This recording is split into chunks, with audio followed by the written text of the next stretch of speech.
शब्द तो हमने बड़े सुने, दिस इज डिफरेंट। वो जान जाते थे ये खुदा है। मुझे बहुत अच्छा लगता है, हर भविष्यवक्ता बोलता था बाइबल में, यहोवा की यह वाणी है, थस सेज द लॉर्ड। प्रभु ये यूं कहता है, यहोवा की यह वाणी है। पर कभी आपने यीशु को ये फ्रेज यूज करते हुए देखा, प्रभु की यह वाणी है? वो हमेशा कहता था, मैं कहता हूं, मैं तुमसे कहता हूं। तू कौन है? I am God. मैं परमेश्वर हूं। यस मेरे भाइयों, मेरी बहनों, याद रखिए, गलत निर्णय लोगे, गलत परिणाम आएंगे। सही निर्णय लोगे, सही परिणाम आएंगे।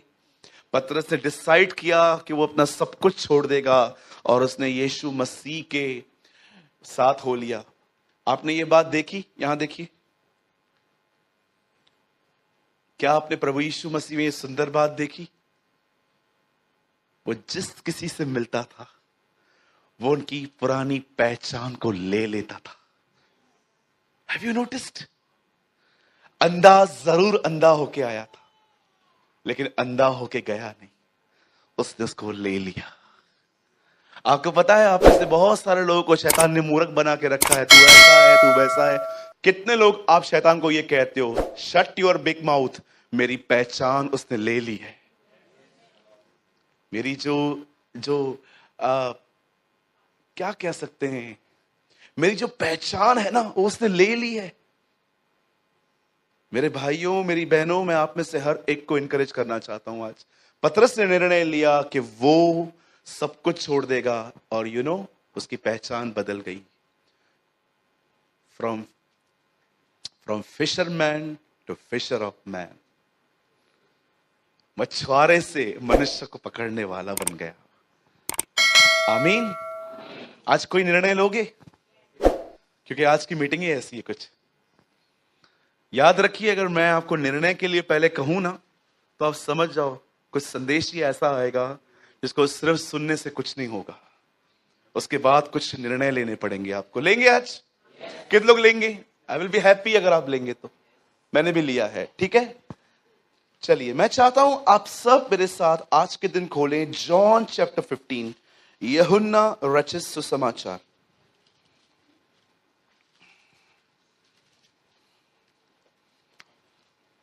सब खोल लीजिए, रिलैक्स होके बैठिए, आराम से।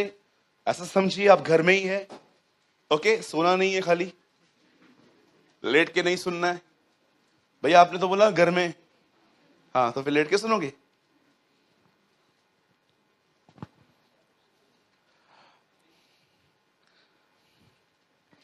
मैं वर्ड शुरू करने से पहले आपको पूरी तरह से स्ट्रेस फ्री कर देखना चाहता हूं। मैं चाहता हूं आप फील करो आप घर में हो। आओ अपने पास वाले से कहो, आप घर में ही हो। यस, बोला आराम से बैठो। हाँ, आराम से बैठो, ठीक है। इतना भी आराम से नहीं कि वो बोलता रहे, सुनो ही नहीं। ओके, चलिए हम स्टार्ट करते हैं। आज बहुत अच्छा अध्ययन है। भैया आप अपनी सेवा पूरी करें, ये उनकी मिनिस्ट्री है। ये भी, हाँ, ये भी एक मिनिस्ट्री है। हम में से कोई नहीं जानता इस कलीसिया के बटन, यही जानते, और ये ना है तो काम नहीं होता। हम पूरा बोर्ड बंद कर देते। भैया आप लगाओ यूहन्ना का 15वां अध्याय और उसका 8वां वचन। अमेजिंग वर्ड है, और मुझे पता है गॉस्पेल ऑफ जॉन बहुतों को पसंद है ना? ओके, यहां यीशु ने कहा, मेरे पिता की महिमा इससे होती है कि तुम हर रविवार कलीसिया में बाइबल को ले आओ।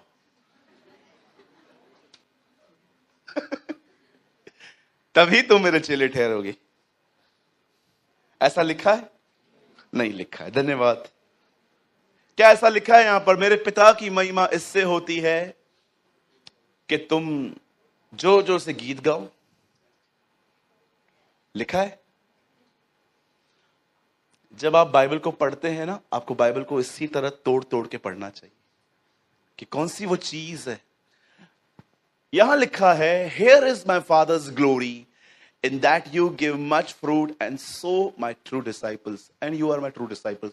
मेरे पिता की महिमा इससे होती है कि तुम बहुत सा फल लाओ। तब ही तुम मेरे चेले ठहरोगे। बोलो तब ही। ये बड़ा खतरनाक वर्ड है, तब। प्रभु इससे पहले नहीं, इससे पहले प्रभु मैं फिर क्या हूं? वो मैं क्यों कहूं?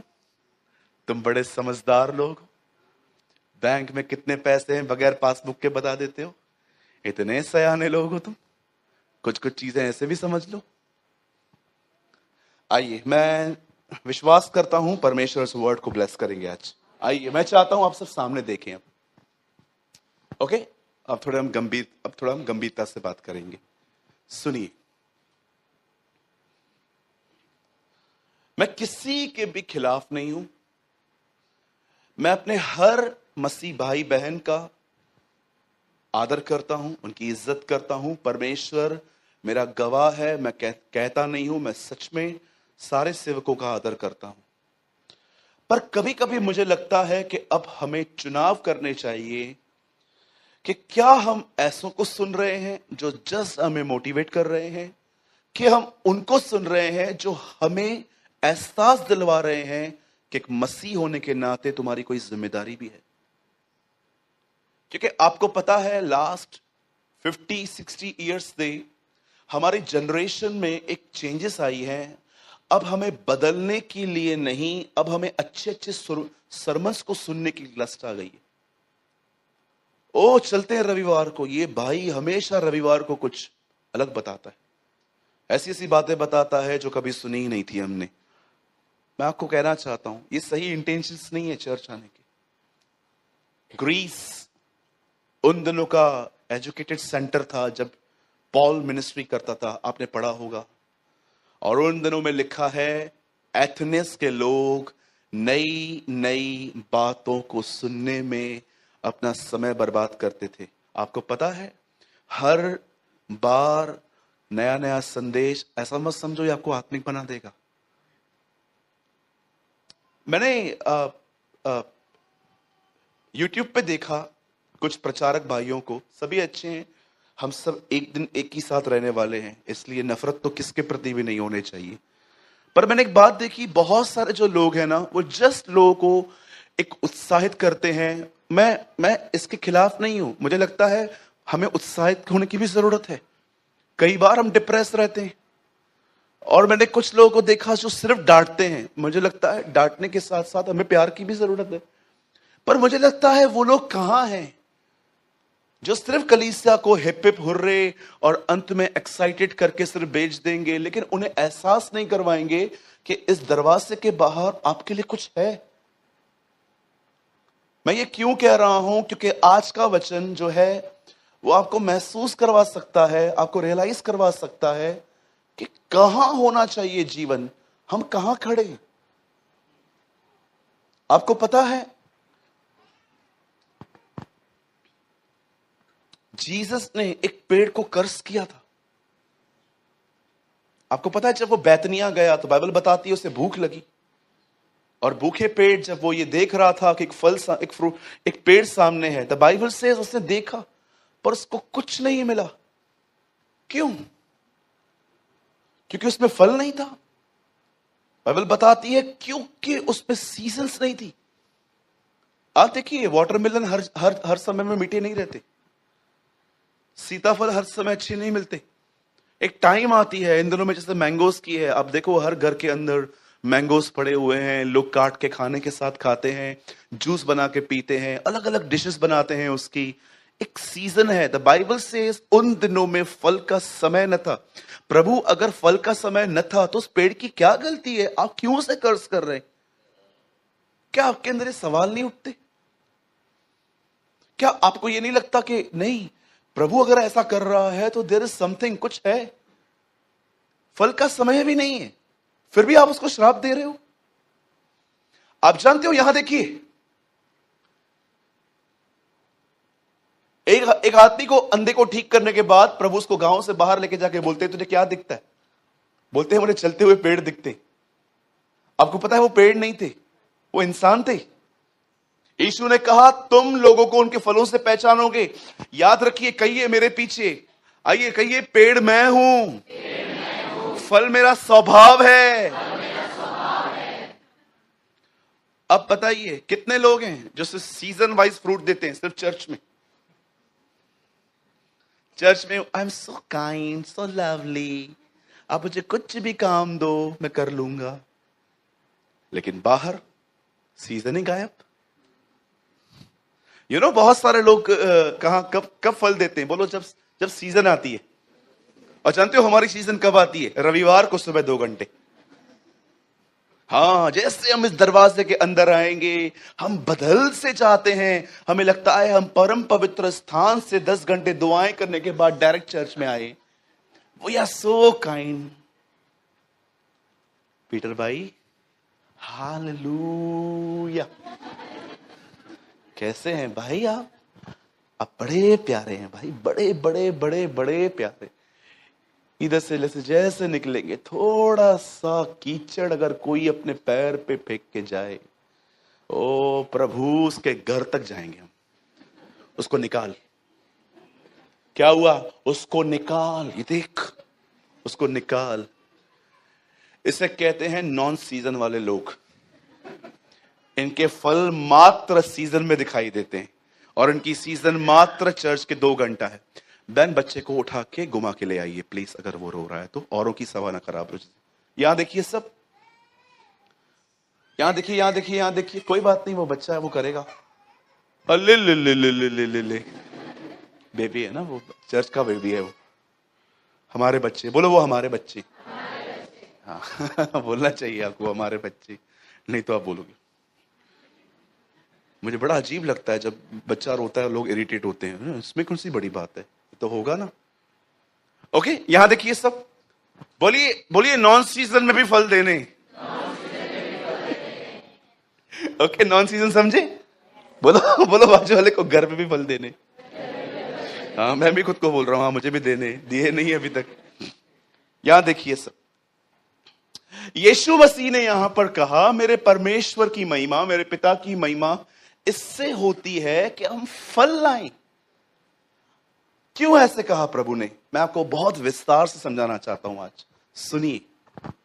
यहां देखिए, अगर आपको जानकारी नहीं है तो मेरे हाथ में एक बाइबल है इस समय। इसे कहते हैं पुराना नियम, इसे कहते हैं नया नियम, पर ये करेक्ट वर्ड्स नहीं है, ये ह्यूमन वर्ड्स दिए गए हैं। एक्चुअली इस बाइबल को कहा जाता है old covenant and the new covenant, पुरानी और नई वाचा।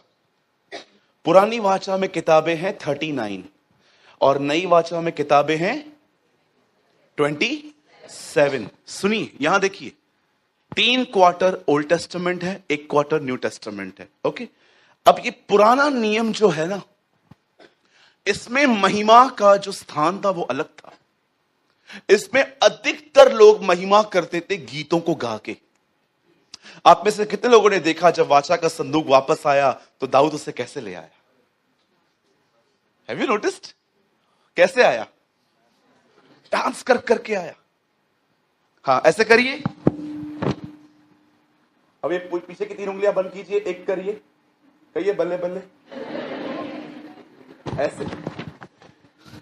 ओके, बोलो बल्ले बल्ले करके आया।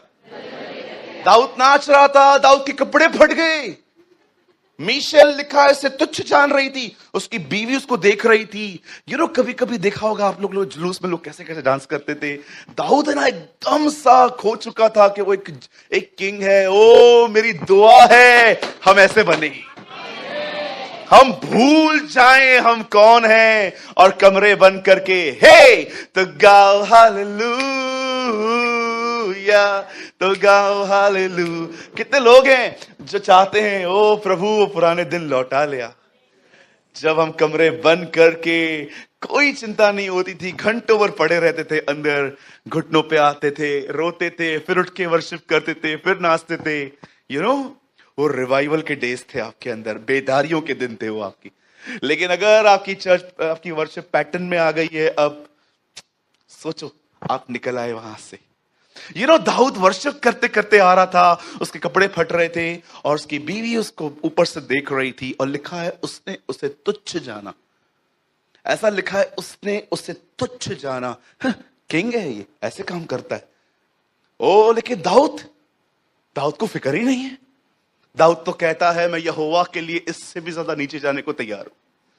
उसे फिक्र नहीं पड़ता था। आपको पता है पुराने नियम में परमेश्वर की महिमा नाचने के द्वारा, गीतों के द्वारा होती थी, पर आपको नहीं लगता आज भी बहुत सारे जगहों पे ओल्ड टेस्टामेंट का स्टैंडर्ड फॉलो किया जा रहा है? उन्हें लगता है, अगर मैं आप में से बहुतों से कहूंगा मुझे बताइए परमेश्वर की महिमा कैसे होती है, आप में से बहुत लोग कहेंगे गीतों के द्वारा, नाचने के द्वारा, बहुत सारी जगहों पे।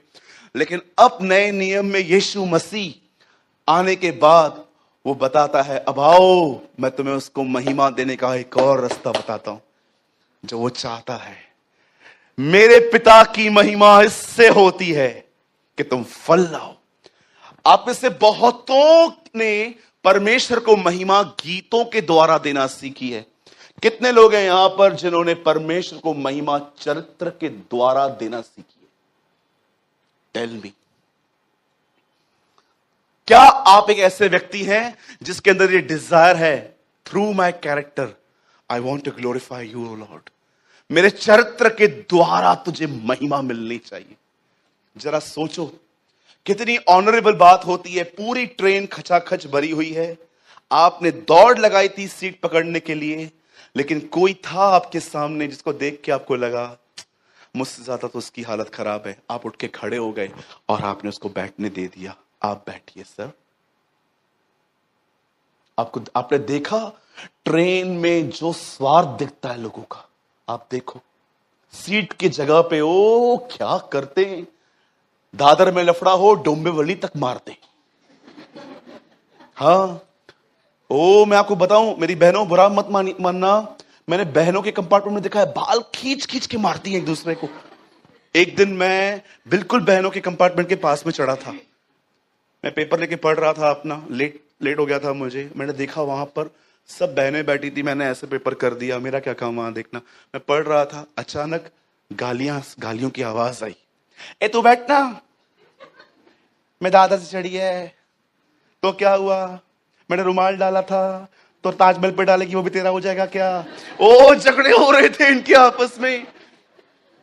एक बहन ने दूसरी बहन को बोला, मैं सीट में, मेरा सीट है, मैंने रुमाल डाल दिया था। उसने बोला ताजमहल पे डालेगी, अच्छा वो मेरा पति बाजू में नहीं बैठा था, उसके ऊपर डाल देती वो भी तेरा हो जाता, वगैरह। ऐसा चालू हुआ। उसके बाद एक ने उसको बजाया, आपको पता है वो आवाज इधर तक आई। अब मेरा पेपर इस तरफ हो गया। अब मैं देखना चाहता था क्या हो रहा है। ओ जो उसको पीटा उसने। बाद में एक स्टेशन उन्होंने चेन खींची, फिर रेलवे पुलिस आई, दोनों को ले गई। फिर उसके बाद है ना उधर गॉसिप स्टार्ट हुआ, ऐसा ही होना चाहिए इनके साथ, ये हुआ वो हुआ। मैं बोल रहा था तो चुप कर, तू भी पिटेगी।